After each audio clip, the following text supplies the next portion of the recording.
In Western Australia, there are a surprising number of children and young people with disabilities and other challenging needs waiting to be placed in loving family environments. And until a suitable home can be found, they will remain in emergency accommodation or a residential facility.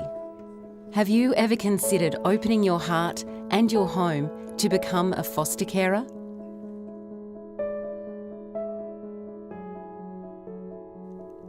Carers come from all walks of life, different ages, cultures and backgrounds, financial and domestic circumstances.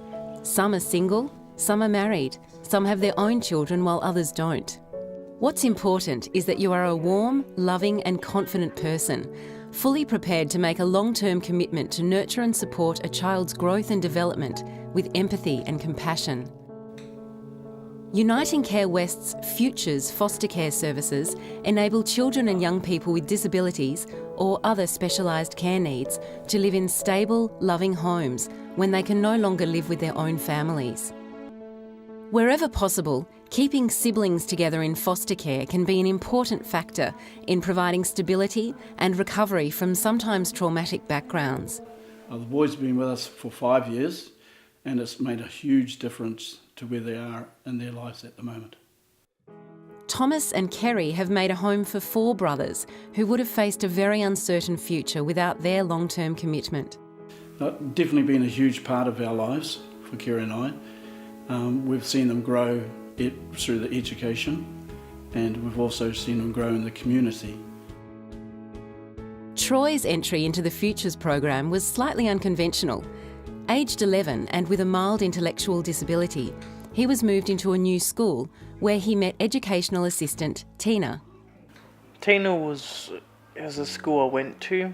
She used to work there and pretty much she just seen me and just said to the family that she's got to have me. Tina contacted Futures to find out how she could go about fostering Troy. After undertaking our foster carer assessment, she was approved and shortly after, Troy became part of her family. When I fostered Troy, I took it on forever. I was committed. I was committing to anything that came our way, the challenges, because I knew that with the love and support that we had for him, we would beat all the challenges and we'd get the rewards. Troy has now been living with Tina and her family for 9 years. I find it the most rewarding, wonderful experience, and I would do it again in a heartbeat. In 2010, Kevin and his wife Leslie became foster carers for a 6-year-old boy with complex medical conditions. They cared for the child together until Leslie passed away in 2014. Kevin continues to be the child's full-time carer, but now as a single foster parent. You can clearly see the pride he has in his foster child. He told us he'd never walk, talk, speak, and he's starting to do those things. He can use a computer. It's just absolutely fantastic, and getting love back. He told me the other day he loves me too. Beth and Neil have 5 children of their own and in 2002 fostered their first child, Luke, who grew up alongside their family. Well, we've found with our children that it has helped teaching them empathy. They get to integrate with different sort of people because the children are obviously different to us. As they live with us for a while, they probably become more like our family, but it certainly helps the children to learn to deal with different situations. With their 6 children grown up, Beth and Neil knew that they had more to give. They continued their fostering journey in 2009, fostering a young boy with high care needs. 2 years later, they welcomed another foster child into their home, followed by his biological sister 13 months later. I know it's been fantastic for us to see the 2 siblings who didn't know each other 2 years ago, to become so close and to obviously become part of a family. And entertainment value is something we get in our house 24 hours a day. Of course, foster carers need a break from time to time, and this is where our respite carers come into the picture. Erin is Beth and Neil's daughter, as well as the respite carer for their 3 foster children.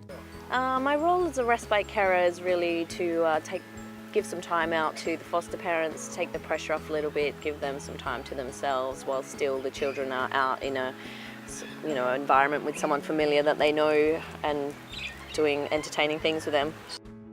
Like all of our respite carers, Erin has been through an assessment and training process and has ongoing support from Uniting Care West to ensure that she is fully prepared to provide high-quality carer support. It's really important to build up a bond with the people you're working with, one, so that the foster parents feel comfortable and can actually relax while they leave their children with you, but also for the children, particularly with special needs, they tend to really need a lot of routine and familiarity.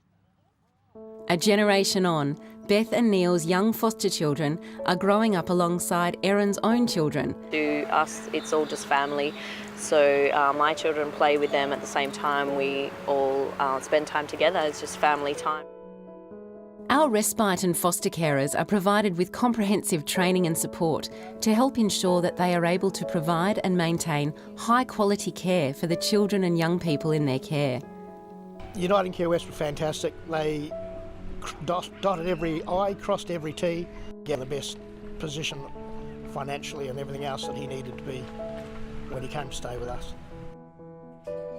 Kevin and our other respite and foster carers remain committed to ensuring that each child and young person they care for has their needs met in a loving and caring environment. Understandably, fostering a child isn't without its challenges. But we strive to ensure that all our carers are fully prepared to get the most out of the experience for the children and for themselves. Well, one thing that people always ask us when we're fostering children is, why do you do it? And I think the answer to that is, why don't you do it? It's very rewarding, and at the end of the day, the children are also the winners out of it. So it's just such a fantastic thing to do. The question's not to ask, why. The question is just to do. There are children and young people in our community desperately missing out on the love and support that will make a world of difference to their lives. By becoming a foster carer or respite carer, you will be creating a brighter future for a child in need and setting out on a journey that will be challenging but endlessly rewarding. Are you ready to change a child's life and help them build a better future?